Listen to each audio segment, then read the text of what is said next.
با سلام. امروز با آموزش نرم افزار حسابداری سکان در خدمت شما دوستان عزیز هستیم. در این جلسه ما کدبندی دفاتر کل معین رو خدمت شما معرفی میکنیم و دسته‌بندی اشخاص. از قسمت متفرقه وارد گزینه کدبندی دفاتر کل معین میشیم.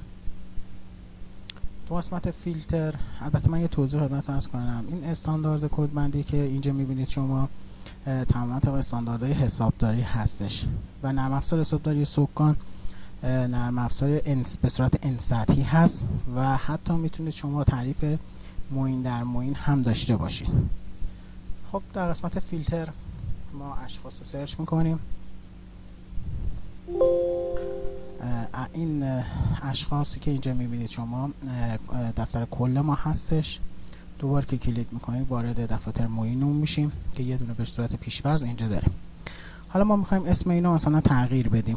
میایم اینجا یه کلیک راست میکنیم، ویرایش دفتر رو میزنیم، اسمشو میذاریم تامین کنندگان، کسایی که مثلا جنس با ما میفروشن.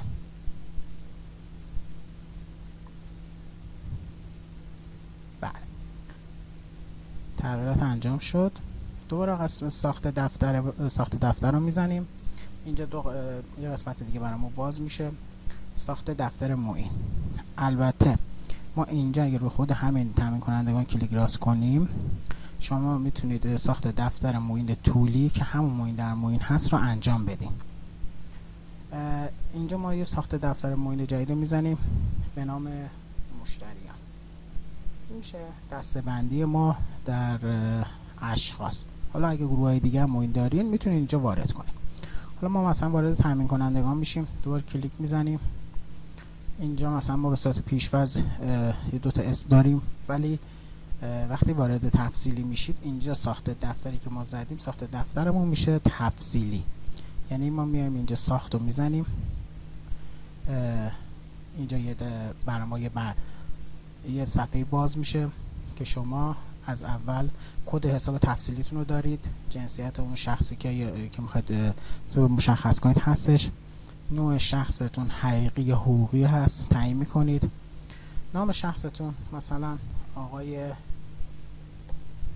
جعفری میذارین، نام شرکت رو میتونید بنویسید یا تو نام شخص میتونید همون نام شرکت هم بزنید، نام مدیر، تلفن همراه، شماره پیامک، شماره اقتصادی، کد ملی، شناسه ملی، نام استان، نام شهرستان، آدرس. چون نام استان مثلا ما تهران رو که میزنید اینجا میاره به فرض یا هر چیزی که باشه، مثلا مازندران مثلا استانا رو ما داریم. کد پستی، اعتبارات نقدی میتونید به اشخاص بدین، اعتبارات چکی، منطقه یا نوع حساب میتونید مشخص کنید اگه شخص خاصی هست، مثلا مدیر فروش، پیک، سرویس کار، بازاریاب یا مسئول هر چیزی هست و میتونید اینجا بزنید.